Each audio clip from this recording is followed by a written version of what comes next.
Ó Mãe Santíssima, intercedei por nós para que possamos bem compreender os ensinamentos de vosso Divino Filho, nosso Senhor e Salvador Jesus Cristo, e as explicações dos pais da Igreja. Ó Virgem Imaculada, ofereço-vos este trabalho e peço que abençoais aqueles que o ouvirem, e que seja para a maior honra e glória de Deus. Amém. Senhor onipotente, purificai o meu coração e os meus lábios. Vós, que purificastes os lábios do profeta Isaías com carvão em brasa, e dignai-vos, por tal modo, purificar-me com a vossa misericórdia, para que possa dignamente anunciar o vosso santo Evangelho. Por Jesus Cristo nosso Senhor. Amém. Senhor, abençoai-me. Que o Senhor resida no meu coração e nos meus lábios, para que anuncie digna e convenientemente o seu Evangelho. Amém. Evangelho de Nosso Senhor Jesus Cristo, segundo São Lucas. Profissão de fé de Pedro. Certo dia, ele orava em particular, cercado dos discípulos, aos quais perguntou: Quem sou eu no dizer das multidões? Eles responderam: João Batista. Outros, Elias. Outros, porém, um dos antigos profetas que ressuscitou. Ele replicou: E vós, quem dizes que eu sou? Pedro então respondeu: O Cristo de Deus. Ele, porém, proibiu-lhes severamente de anunciar isso a alguém. Primeiro anúncio da paixão. Jesus disse: É necessário que o Filho do Homem sofra muito, seja rejeitado pelos anciãos, chefes dos sacerdotes e escribas, seja morto e ressuscite ao terceiro dia. Condições para seguir a Jesus. Depois, dirigindo-se a todos, Jesus dizia: Se alguém quer vir após mim, renuncie a si mesmo, tome a sua cruz todos os dias e siga-me. Pois aquele que quiser salvar sua vida, perdê-la-á. Mas o que perder sua vida por causa de mim, salvá-la-á. Com efeito, que aproveita o homem ganhar o mundo inteiro se perder ou arruinar a si mesmo? Comentários dos Pais da Igreja. São Cirilo. Nosso Senhor abandonara a multidão, pusera-se a sós e consagrava esse tempo livre à oração. Por isso está dito: certo dia ele orava em particular, cercado dos discípulos. Dava-se assim como modelo para seus discípulos, ensinando-lhes a fácil prática dos seus ensinamentos. Julgo, com efeito, que os pastores dos povos devem ser superiores aos seus súditos nas virtudes, dando-lhes exemplo por meio de uma aplicação constante aos ofícios necessários e às obras que reconciliam Deus conosco. São Beda. Os discípulos estavam juntos do Senhor, mas ele, mesmo assim, orava sozinho para o Pai. É que os santos podem unir-se ao Senhor pela fé e pelo amor, mas apenas o Filho pode penetrar os segredos do desígnio paterno. Em qualquer lugar que esteja, Nosso Senhor reza sozinho, porque o desígnio de Deus é inalcançável às preces humanas, e não pode ninguém participar junto com Cristo das profundezas de Deus. São Cirilo. Essa dedicação à oração podia confundir os discípulos. Afinal, viam agora rezar como homem aquele que tinham visto realizar milagres com autoridade divina. É para dissipar, pois, esta confusão que lhes faz a pergunta, não porque não ignorasse os louvores recolhidos entre o povo, mas para apartá-los das opiniões da multidão e infundir-lhes a verdadeira fé. Por isso segue. Aos quais perguntou: Quem sou eu no dizer das multidões? São Beda. É com muita beleza que o Senhor, a fim de sondar a fé dos discípulos, pergunta-lhes primeiro o parecer das multidões, para que a confissão deles não fosse formada pela opinião do povo, mas fundada no reconhecimento da verdade, e para que cresce no que viram e não, como Herodes, se deixassem abalar pelo que ouviram. Santo Agostinho. Pode ser que te abale o fato de que Lucas tenha dito que o Senhor perguntou a seus discípulos quem os homens diziam que ele era, logo depois de falar que ele estava sozinho e que junto dele se encontravam os discípulos, ao passo que Marcos diga que ele lhes perguntou isto no caminho. Mas isto só abala quem nunca orou a caminho. Santo Ambrósio. Não é insignificante a opinião das multidões que os discípulos relatam. Eles responderam: João Batista, que eles sabiam fora degolado. Outros, Elias, que eles criam que haveria de vir. Outros, porém, um dos antigos profetas que ressuscitou.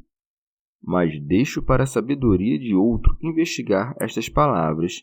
Pois, se a Paulo apóstolo bastou não saber coisa alguma senão Jesus Cristo e este crucificado, por que haveria eu de desejar saber outra coisa senão Cristo?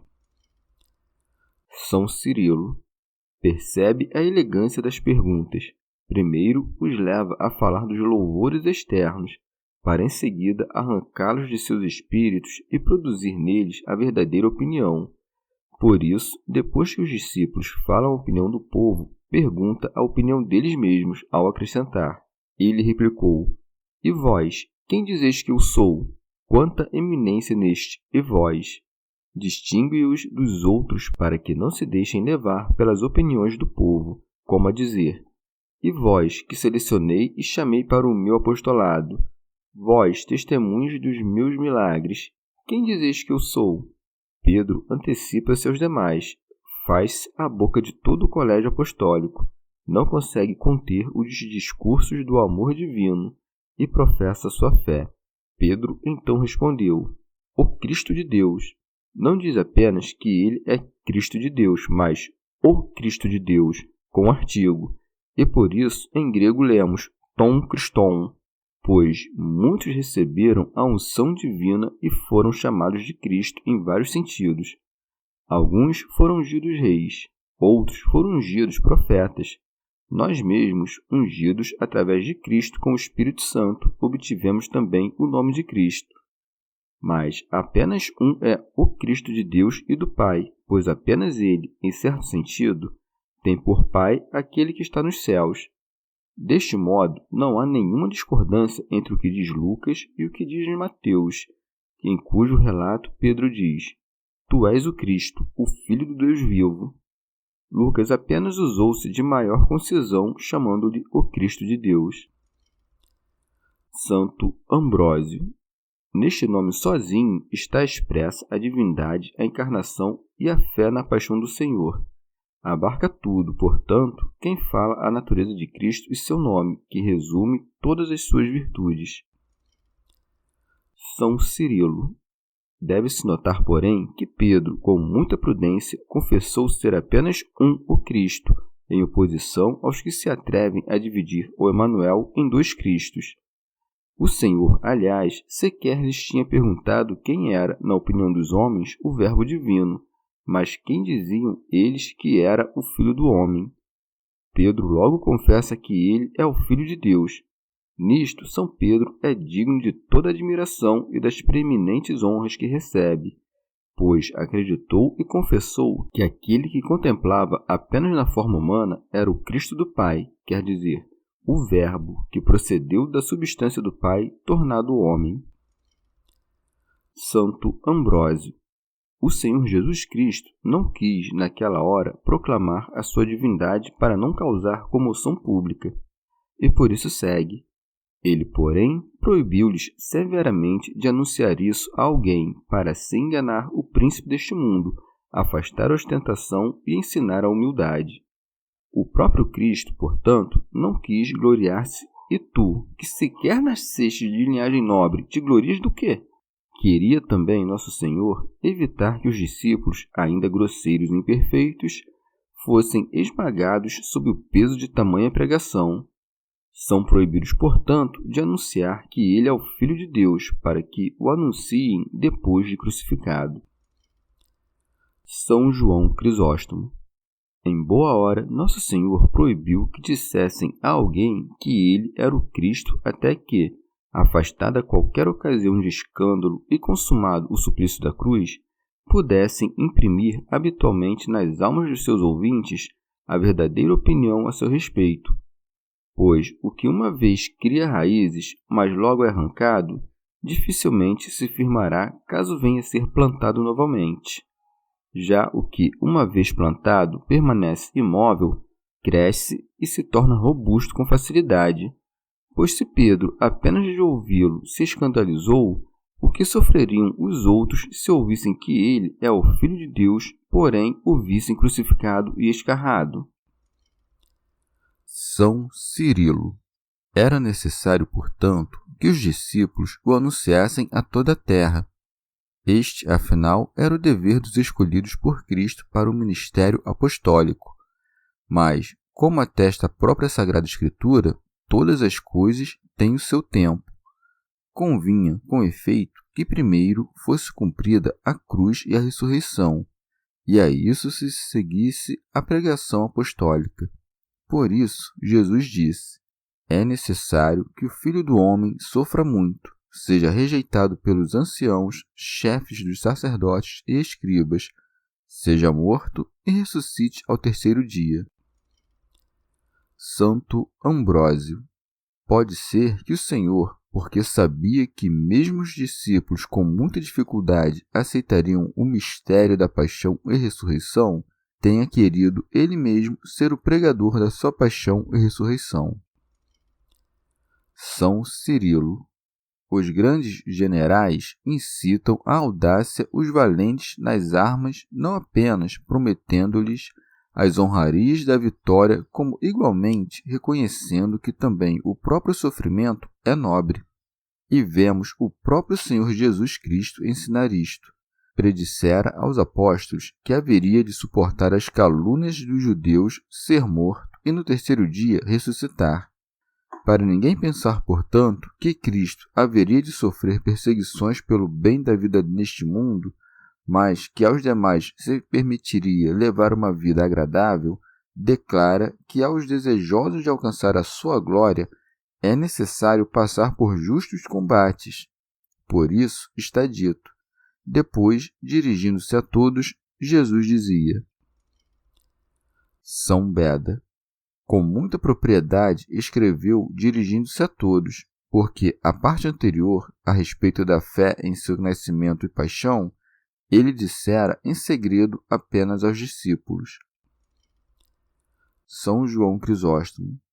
Uma vez que o Salvador é piedoso e benévolo, não quer que ninguém o sirva forçado ou a contragosto, mas apenas por vontade própria, e ainda por cima agradecendo-lhe por sua servidão, e por isso não força ninguém nem impõe a obrigação de o seguir, mas é por meio da persuasão e da beneficência que atrai todos os que o queriam, dizendo, se alguém quer. São Basílio. Aos que lhe quisessem obedecer, entregou a própria vida como modelo perfeito de conduta, ao dizer, se alguém quer vir após mim. Não convida a segui-lo corporalmente, o que seria impossível depois que o Senhor subiu aos céus, mas a imitar fielmente o seu modelo de vida na medida das suas capacidades. São Beda. Quem não abandonar a si mesmo não poderá se aproximar daquele que está acima de si. Por isso diz, renuncie a si mesmo. São Basílio. A negação de si mesmo é o esquecimento completo de toda a nossa vida passada e o afastamento das próprias vontades. Orígenes. Nega-se a si mesmo quem, com a devida conversão, muda a sua vida até então habituada ao mal.